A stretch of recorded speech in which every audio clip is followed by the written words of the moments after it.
Judy and Rod Green were 2 minutes away from their pew at the First Baptist Church in Sutherland Springs when they received a call from Pastor Frank Pomeroy. Frank asked if they were okay. There had been shots fired in his church and heard that people were down. Judy and Rod were one of the first people to arrive at the horrific scene of 26 bodies that lay lifeless on the floor of the church.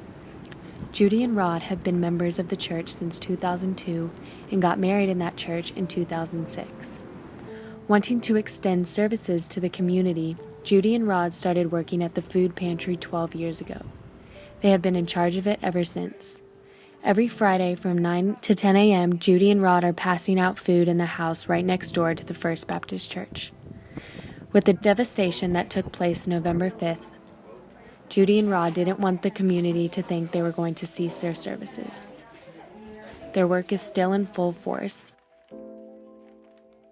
This past Friday, they were handing out Thanksgiving meals into a grieving community.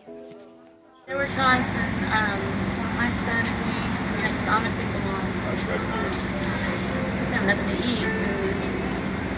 And, it was always nice to have. You got a bag? I got it.